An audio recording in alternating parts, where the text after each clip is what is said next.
I knew the word would haunt me long before the echo faded. Useless.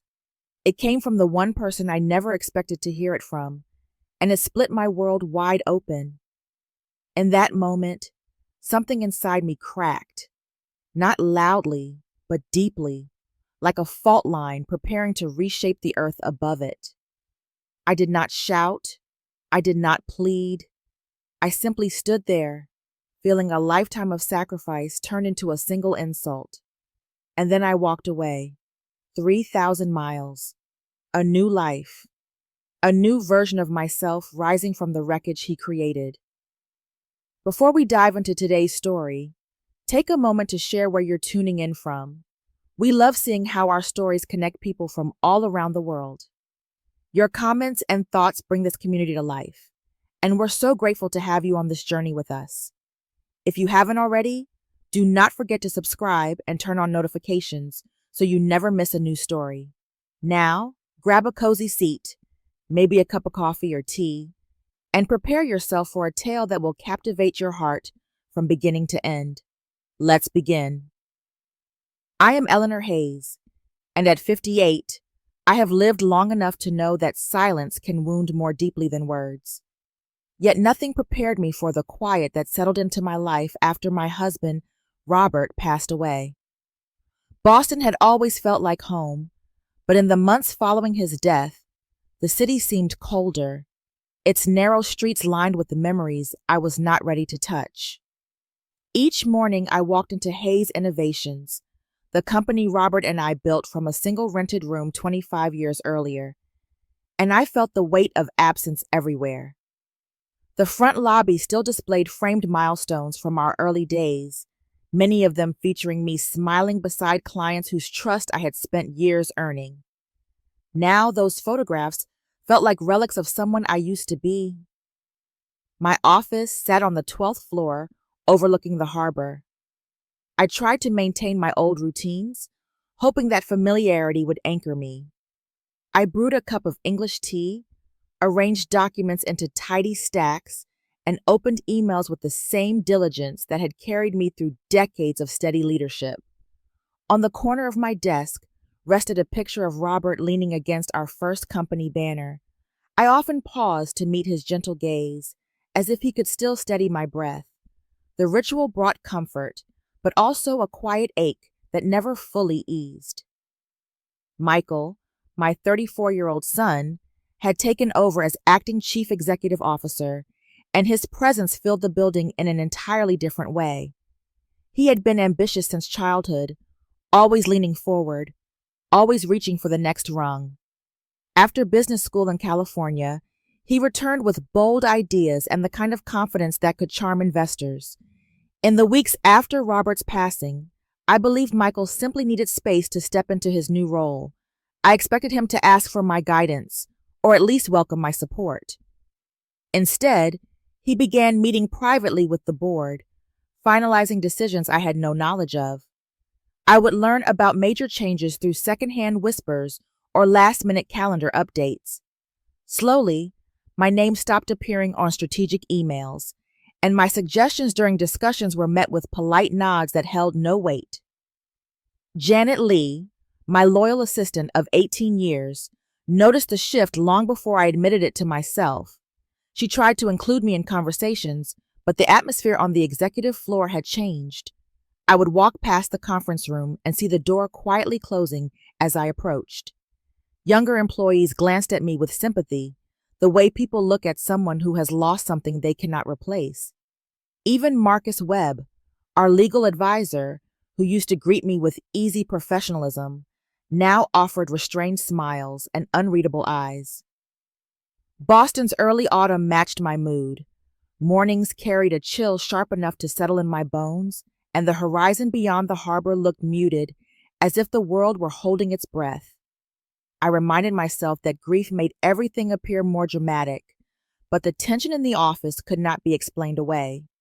I sensed a change building beneath the surface, a subtle rearrangement of power that excluded me at every turn. Still, I tried to remain patient.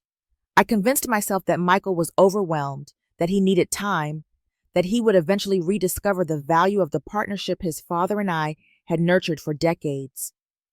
I hovered between hope and dread, noticing every small detail, the missed updates, the quiet conversations, the thin veil of discomfort that followed me through the halls. Something was shifting, and I could feel it gathering like a storm. I just did not know yet how forcefully it would break. If you're still watching and this moment struck a nerve, comment number 1 below so I know you're right here with me. Now, let's step into chapter 2, where the first cracks in everything begin to show. The morning of the strategic meeting arrived with the same steel gray sky that had hovered over Boston for weeks. I walked into the headquarters of Hayes Innovations earlier than necessary, a habit I had never shaken. For years, I had been the first to enter the executive floor, the one who prepared the room before major discussions. This time, the moment I stepped into the lobby, I sensed something different. People averted their eyes with a stiffness that suggested preparation rather than accident. Janet stood near the elevators holding a folder against her chest, her expression tight enough to warn me something was coming, though she said nothing. Inside the main conference room, the long glass table gleamed under the recessed lights. I chose my usual seat at the left corner, the one I had occupied for decades beside Robert. As I arranged my notepad and pen, I realized I had never received the agenda for the meeting. It was unusual, but I dismissed the discomfort, telling myself that Michael would simply brief us in person. He entered the room with an air of performance, carrying a sleek laptop and wearing the quiet smile of someone rehearsing a speech. Members of the board filled the remaining chairs, their movements tentative, their eyes wandering past me rather than toward me. Michael opened his laptop, connected it to the screen, and launched a presentation titled Operational Streamlining for Long-Term Growth. The phrase alone made the air feel thinner. He began talking about market shifts, efficiency targets, and modernizing leadership structures. His words sounded polished and remote, filled with the kind of calculated confidence he wielded whenever he wanted to avoid specifics. I listened, patient but uneasy, waiting for the part where my role would be mentioned. Instead, he clicked to the next slide. It displayed a title in large, bold letters, Non-Essential Personnel Cost Analysis. Beneath the heading appeared a short list of names. Mine was at the top. The room did not move. Even the hum of the projector felt louder. I stared at my name, black text against white, as if someone else might share it. But the truth struck immediately. This was deliberate. This was planned. Every closed door, every missing email, every silent corridor had been leading here. Michael looked directly at me then, and his voice held none of the softness I once recognized. He said that certain roles had become sentimental rather than strategic, and then he used a word that sliced through the quiet like a blade. He called me useless. A faint ripple of awkward laughter rose from 2 board members before dying in their throats. Janet's breath caught across the table. Marcus sat still, rigid, making no attempt to meet my eyes. I felt something inside me retreat, not in weakness but in clarity. The humiliation did not crash over me all at once. It settled slowly, like dust in a room left unattended. I sat straighter, not because I wanted to hide the hurt, but because I refused to let it define my posture. I gathered my notebook, slid my pen into my purse, and pushed back my chair. The scrape of its legs echoed through the room.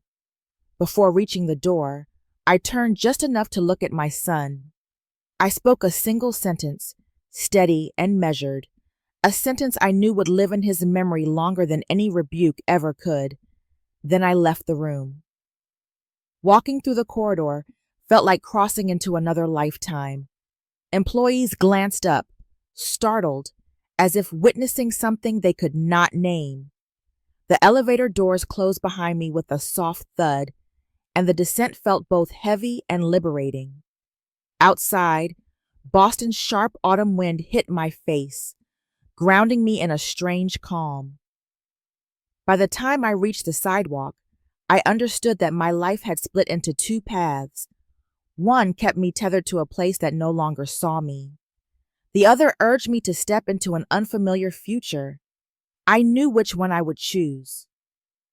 If you're still watching and feeling the tension build, comment number 2 below so I know you're following every twist. Now let's move into chapter 3, where the real collision starts. I left the building without looking back, and something in me knew there was no return waiting on the other side of that door. At home, I moved with a steadiness that surprised even me.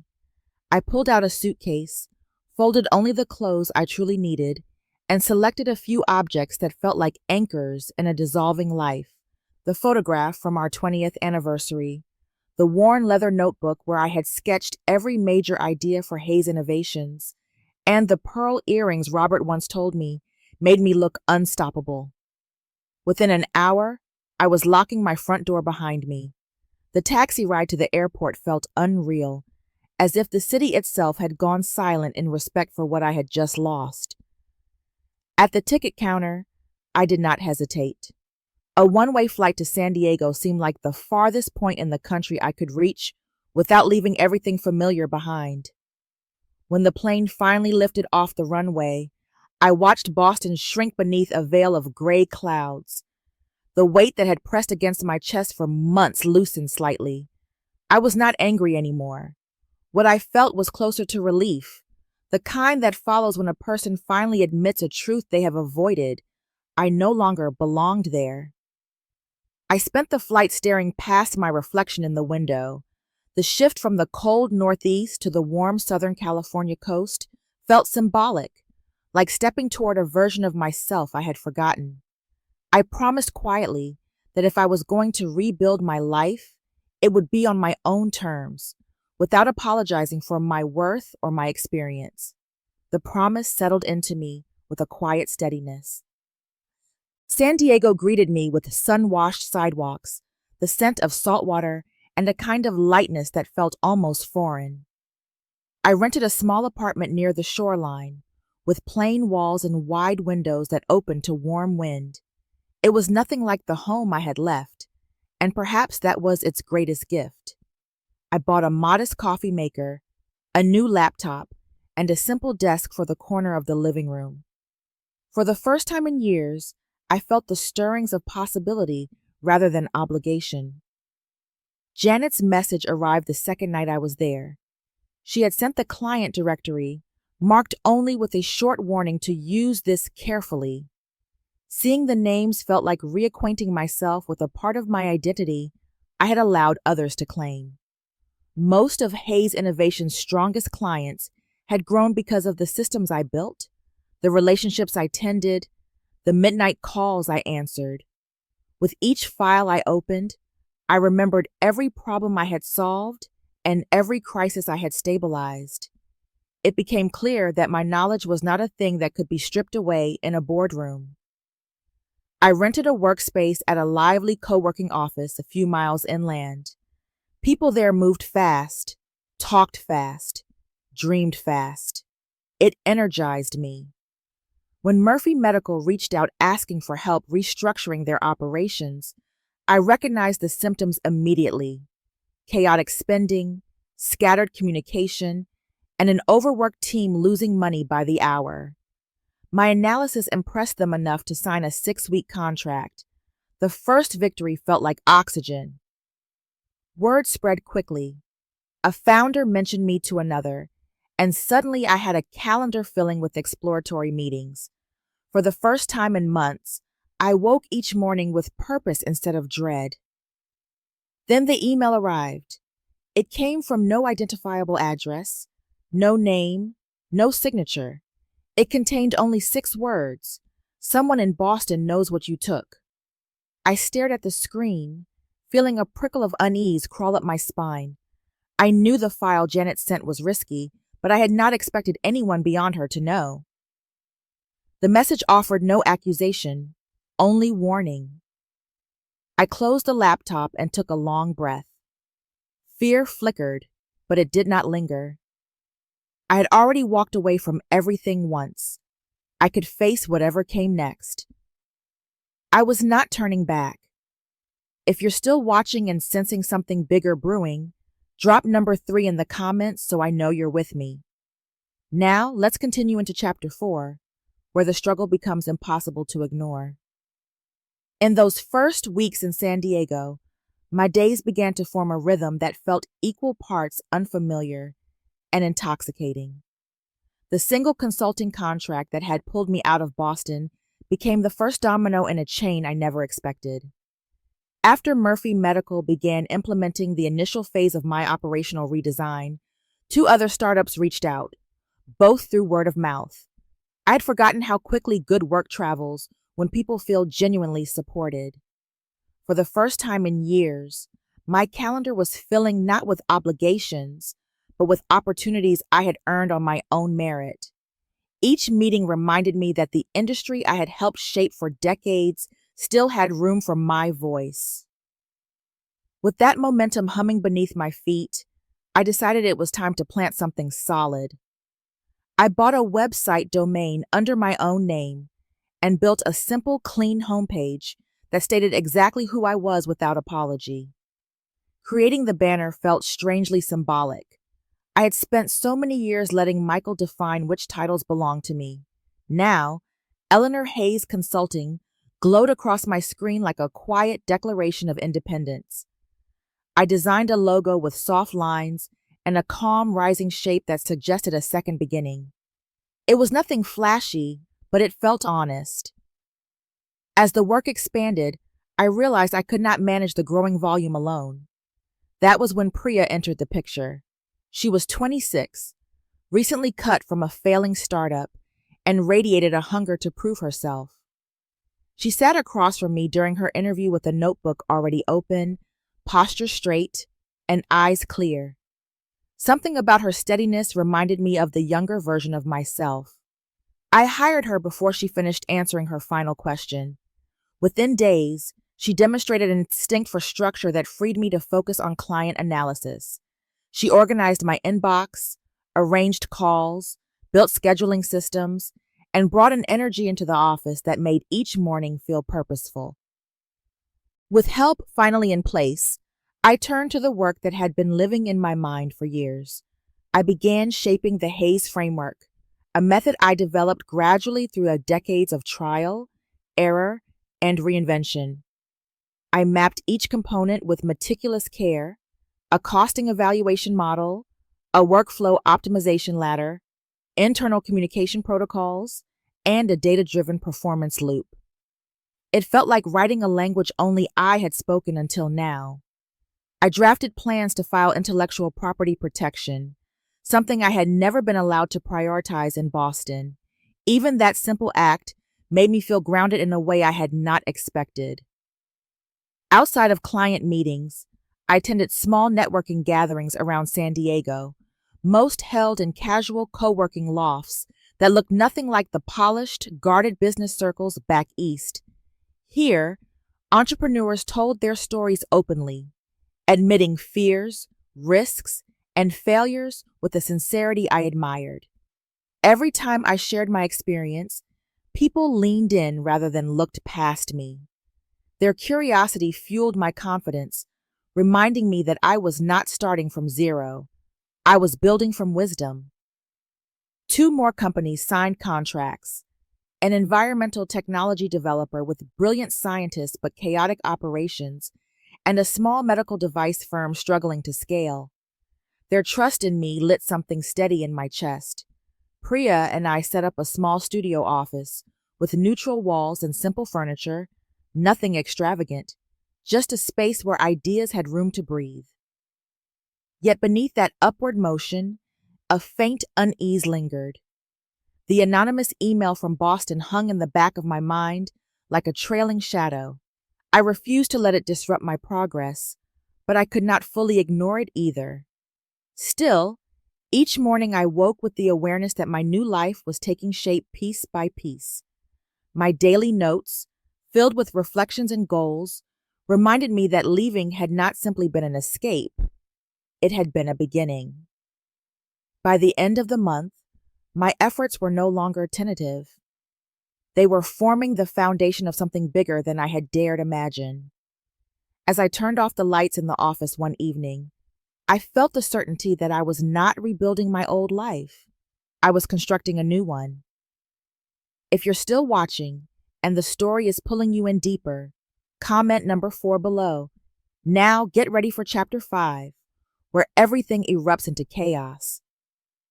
The morning began like any other, with the soft warmth of San Diego drifting through my apartment windows and the quiet hum of the coastal breeze brushing against the glass. Yet beneath the calm, something inside me felt unsettled, as if a thread deep in my chest had tightened overnight. I brushed it off, telling myself it was only the weight of a full schedule. I intended to spend the first hours reviewing client analytics before meeting Priya at the office. For a brief moment, sipping my coffee, I believed it would be an ordinary day. That illusion broke the second Priya stepped into my office. Her usually bright expression was replaced by a strange stiffness around her eyes. She held a large envelope, unmarked, the paper thick enough to carry weight in more ways than one. She placed it on my desk with careful hands, and although she said only a few words, her tone made my pulse jump. The unease from the morning sharpened into something cold and focused. I opened the envelope expecting perhaps an unsolicited pitch or some clumsy attempt at marketing. Instead, the contents spilled out like pieces of a nightmare I did not know I was still living. On top lay a photocopy of a loan agreement bearing Evan's signature. My eyes scanned quickly, catching phrases that dragged claws through my stomach. Successor liability, secondary guarantor, contingency transfer. Beneath the legal language, my name appeared in places it should never have been, and for reasons no decent person would ever justify. There were printed emails too, each one worse than the last. They were internal messages from my former company in Boston, all sent by Evan. In them, he described me as unstable, mentally inconsistent, and incapable of handling the pressure of client work. He wrote as if I had become confused, forgetful, a risk to financial compliance, someone who might damage long-term contracts. His words were deliberate, calculated, and designed to destroy. Folded within the stack was a small handwritten note. It said only one line. "You deserved better. He planned everything." I sat frozen, staring at the papers as the world around me dulled into a distant echo. I had imagined betrayal in the abstract before, but I had never touched it, never held its weight in my hands, never seen it spelled out so clearly. My own son had orchestrated a financial trap intended to fall directly on me if his business collapsed. And he had supported that trap with a smear campaign so elaborate it made my breath catch. All those months of clients pulling away, all the whispered condolences regarding my supposed decline, all the sideways glances that had gnawed at me, they suddenly formed a perfect, horrifying picture. Shock hit first, sharp enough to feel physical. Then came the ache, the deep internal bruise of knowing someone you raised, someone you once held when he was small and afraid, had chosen to weaponize your love and trust. Finally, the anger rose. Not a wild, chaotic anger, but a cold and intelligent one.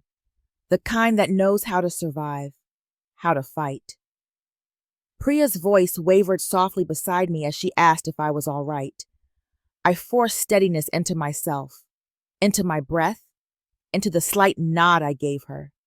I could not let her see the collapse happening just beneath the surface. I needed clarity, control, and strategy. Because this was no longer about hurt feelings or strained family ties. This was a legal war, a financial ambush, and he had drawn the first blood long before I ever left Boston. As the sun dipped in the window behind me, I gathered the scattered documents with deliberate care. The golden light hit the pages, illuminating every lie and every intention. I realized then that this was not the story of a mother abandoned. It was the beginning of a battle I had not chosen, but one I would finish.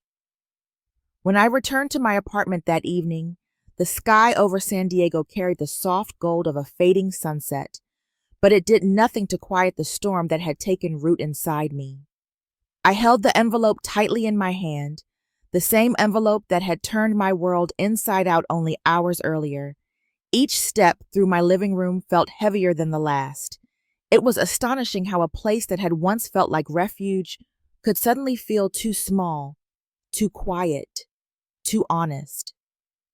I sat at the dining table and spread the documents out again. Seeing them under the warm light of my lamp made everything appear even more real. I forced myself to reread each page slowly, catching details I had missed in my earlier shock. Every clause in the loan agreement confirmed what I feared. Evan had intentionally structured the debt in a way that would fall onto me if his company collapsed. It was not a misunderstanding or a careless oversight. It was deliberate. The emails were worse the second time around.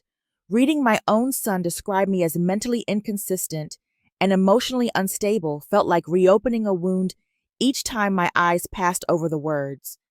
These were not comments made in anger. They were calculated statements written to manipulate clients and colleagues. The realization pressed down on me like a weight I could not shift. My emotions battled inside me with a ferocity I had not felt in years. One part of me longed to call Evan and demand an explanation, as if some impossible truth could rewrite what lay before me. Another part wanted to sweep everything into a drawer, close it, and spend the rest of my life pretending this betrayal had never existed. But beneath these impulses was something deeper, a steadier voice that refused to be ignored. It was the voice of the woman who had built companies, led teams, solved crises, and survived losses that would have broken others. It was the voice that demanded justice. I took a notebook and listed the choices that lay ahead. The first was to ignore the entire situation and continue building my new life in San Diego, untouched by the chaos of Boston. The second was to confront the truth directly, expose the lies, dismantle the financial trap, and reclaim my name. The third was to contact the clients whose trust had been twisted and set the story straight. Each option carried its own cost. None of them were easy.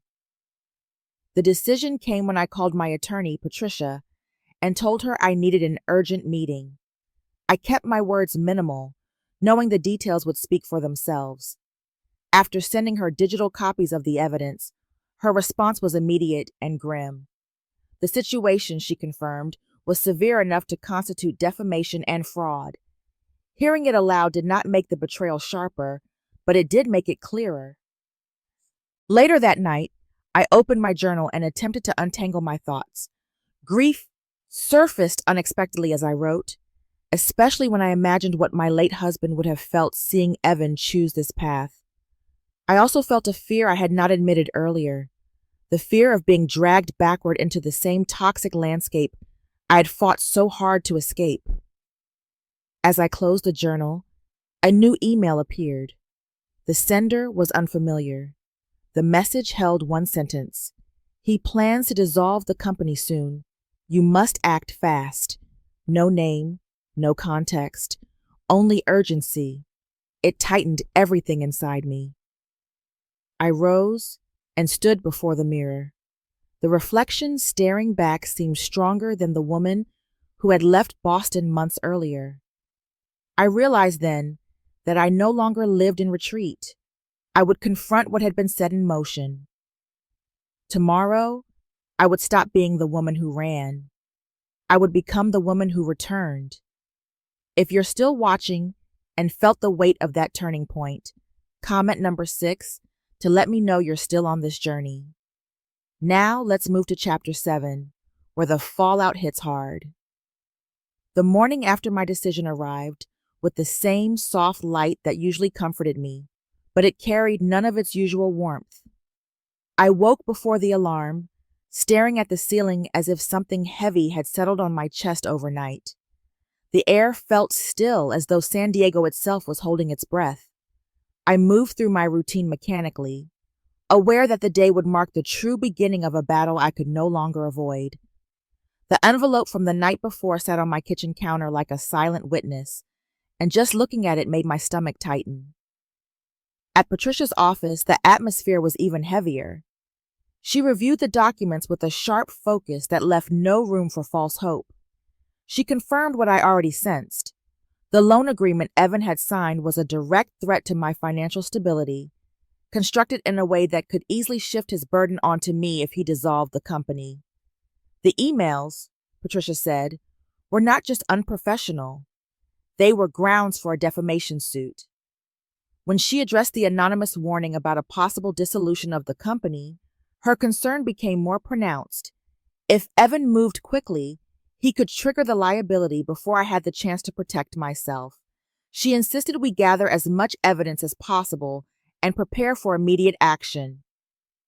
Her request forced me to revisit parts of my past I had tried to leave behind.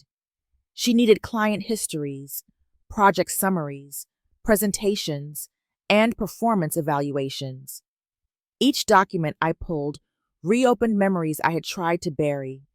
Long nights in Boston offices, frantic phone calls solved through steady leadership, and moments when I had believed Evan was learning from me rather than resenting me. Sorting through those files was like stepping back into a story that no longer belonged to me. The toll was not only practical, but deeply emotional. Thinking of Evan as an adversary rather than my son felt wrong on every level. I remembered the night my husband passed, how Evan and I had clung to each other like lifelines. It was impossible to reconcile that boy with the man who had crafted a plan to undermine me. A quiet ache took root in me as I wrestled with the reality that justice might cost me whatever remained of that relationship. The impact spread quickly into my current life.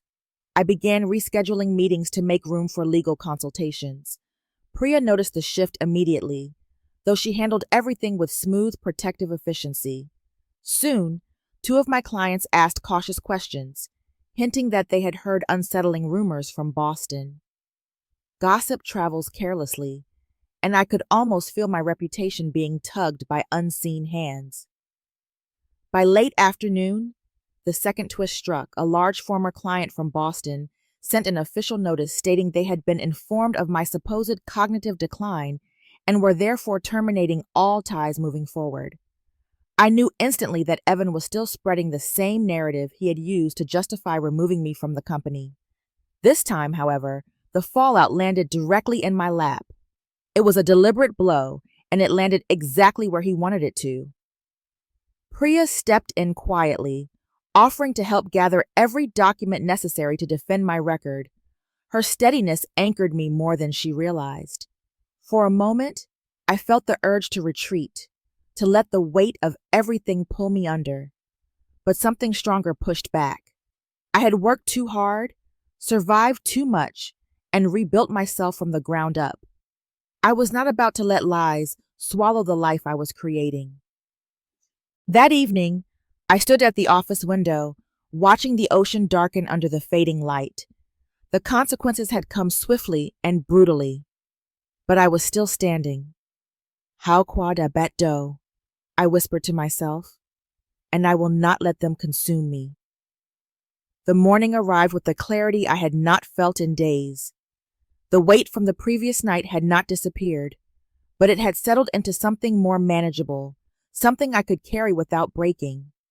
I sat on the edge of my bed and breathed in the steady air of San Diego, reminding myself that pain could either harden or sharpen. I had no intention of becoming hardened. I needed to stay sharp. This was not the end of my journey. It was merely the next turn. At Patricia's office, she had already prepared a list of strategic options. Her tone remained calm, but her eyes showed the seriousness of the path ahead. She laid out 3 main approaches: compiling every piece of evidence for a formal defamation lawsuit, sending a legal notice demanding that Evans cease all false statements, and preparing a press statement should the rumors reach the media. Each option carried its own implications, but one stood out immediately. I chose to respond with truth. It felt like the only direction that did not compromise who I was. Returning to my office, I drafted brief, composed messages to a handful of former clients. I explained that misinformation had been circulated and that I wanted them to hear directly from me. I did not express anger or blame, only clarity. To my surprise, several replied with warmth, apologizing for any distance and expressing appreciation for my professionalism over the years. Their responses soothed a part of me I did not know needed healing. It reminded me that truth, even when quiet, had its own gravity. Inside our small San Diego office, Priya and I began constructing what we called the Proof of Competence file. It included years of case studies, archived performance reviews, client testimonials, and financial reports from past projects. The work was tedious but strangely empowering. Each document became a reminder of the life I had built long before this conflict. Every page whispered that my value had never depended on Evan's approval. Later that afternoon, I gathered our team for a brief meeting. I explained the situation without dramatizing it, and I reassured them that our work here remained steady. Their expressions were supportive, not doubtful. Their reaction formed a protective ring around me that I had not expected to feel. Even in uncertainty, leadership meant telling the truth and standing tall. Throughout the day, a sense of renewal took root. I no longer felt overshadowed by the betrayal. Instead, I saw myself as someone steering her own course again. I wanted not only to defend my reputation, but also to ensure Evan's actions would not harm anyone else in his orbit. I needed a stronger foundation, not a temporary fix. Before leaving the office, Priya brought encouraging news. One of our local clients wanted to expand their contract. The timing felt almost symbolic, as if the world was answering my earlier doubts. That small surge of validation settled warmly in my chest. As the evening light drifted across my desk, my eyes fell on the small brass compass I had bought when I first arrived in San Diego. I rested my hand on it, feeling its cool, steady surface. For the first time in a long while, I understood exactly where I was heading. If you're still watching and can sense the final pieces clicking into place, comment number 8 below. Now come with me into the conclusion, where the truth finally reveals everything. The legal process unfolded over several tense weeks, each one layering pressure across my shoulders in a way that felt almost physical. Patricia moved with precision, assembling a case so meticulously that even I, who had lived through every piece of it, felt stunned by the clarity of the narrative it revealed. When she finally filed the full legal complaint, defamation, financial fraud, and malicious misrepresentation, it marked the official beginning of the end. Evan could no longer hide behind distance or silence. The court responded quickly, issuing an order preventing him from dissolving his company until the investigation reached its conclusion. The trap he had designed could no longer be triggered. Slowly, the tide shifted in my favor. Several Boston clients who had once withdrawn from me sent letters, acknowledging they had learned the truth. One expressed regret for believing the false narrative and asked if we might work together again. Another apologized for their silence. Each message felt like another piece of my identity being restored, as though the fog Evan created was lifting one layer at a time. The evidence Patricia gathered spoke loudly. The loan agreement showed deliberate construction aimed at transferring liability to me. The emails revealed calculated defamation. Internal notes from employees at Evan's company exposed his intent to remove me so he could control the entire operation. There was no ambiguity left, no gray area to argue. Evan had painted himself into a corner with his own actions. Eventually, he reached out through Patricia, requesting a meeting. It was held at the law office, neutral and fluorescent, stripped of any warmth. Evan sat across from me, looking far smaller than the man who once called me useless. His voice was barely above a whisper when he finally spoke. I did not think it would go this far. It was a thin statement, neither apology nor justification, and I let it hang in the air without responding. The woman he had underestimated was gone. I was not there to nurture him. I was there to hold him accountable. He admitted to the ambitions and fears that had fueled everything. He admitted to the envy he felt toward my competence. But admitting the truth did not erase the damage. I listened because it was necessary, not because it healed anything. The court's resolution arrived a week later. Evan was ordered to retract every false statement. He was required to issue a written apology to all former clients. Financial benefits gained from the loan structure were to be reversed. Most significantly, he was removed from any leadership authority. Control of the company shifted entirely to me. Yet, when the final decision was placed in my hands, I surprised even myself. I chose not to keep the company intact. Instead, I merged only the viable pieces into my San Diego operations and dissolved the rest. I wanted closure, not conquest. Evan left quietly afterward, stripped of the empire he tried to build on a foundation of deception. Whether he would grow from the experience was no longer mine to influence. When it was finally over, I walked out of the courthouse with a sense of quiet relief. Not triumph, not revenge, just the deep exhale of someone reclaiming her place in the world. That evening, back in San Diego, I stood by the ocean as the sun dipped low, the air warm against my skin. I had reclaimed my name. Now, it was time to reclaim my life. When everything finally settled, I returned to San Diego with a calm I had not felt in years. The courthouse battles, the revelations, the unraveling of Evan's lies, all of it felt like a storm that had finally passed. I walked along the shoreline the first evening back, letting the wind push through my hair, letting the sound of the waves smooth out the tension that had lived under my skin for far too long. There was no thrill of revenge in me, no sense of triumph. What I felt was something quieter and more necessary: relief.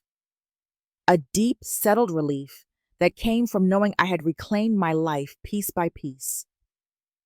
Looking back on everything I had survived felt like watching someone else's story. I remembered the moment Evan called me useless, the way it sliced into me like a blade sharpened by the years of unspoken disappointments. I remembered packing my bags and leaving Boston behind, traveling 3,000 miles to build something that felt like mine again. I remembered the fear, the trembling uncertainty, and the sense of liberation that grew slowly, then all at once. Each step since that day had been a step away from who I used to be and towards someone stronger, wiser, and far more awake. I realized that being underestimated had forced me to rediscover myself. No partner, no colleague, and certainly no child should ever be allowed to define another's worth. When those closest to you betray or belittle you, it can shatter something inside, but it can also open a door you might never have dared to touch. Leaving everything behind had felt like the end, but in truth, it was the beginning of the life I should have claimed years earlier.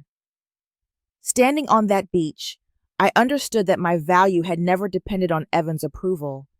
The company I built in San Diego, the clients who trusted me, the independence I fought for, all of it proved that starting over at 55 was not only possible, it was powerful. The legal victory mattered, but what mattered more was that I had learned to protect my boundaries with the same determination I once used to protect others. I thought of the women who might hear my story and see their own struggles reflected back at them. I hoped they would understand this. When someone calls you useless, it does not mean you are broken. It means they fear your strength, and sometimes the greatest act of self-respect is walking away, building something new, and letting your life become the proof they were wrong. I looked out at the ocean, limitless and glowing in the late sun, and felt the unmistakable truth settle inside me. I was free, I was whole, and I was just getting started. In the quiet that follows any long battle, a person finally hears the sound of their own becoming. In that stillness, clarity returns, revealing that strength is shaped not by comfort, but by the courage to rise after being broken. Starting over is never the end of the story. It is often the moment we reclaim the pieces of ourselves we forgot to honor. Life has a way of opening new doors when the old ones close with cruelty, and choosing to walk forward is the greatest act of faith we can offer ourselves. Healing is rarely loud. Sometimes it looks like steady breaths, firm boundaries, and the decision to build a life shaped by dignity rather than doubt. Thank you for joining this journey.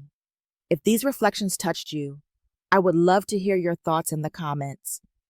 And if you want more stories that inspire, encourage, and empower, please follow, subscribe, and stay connected.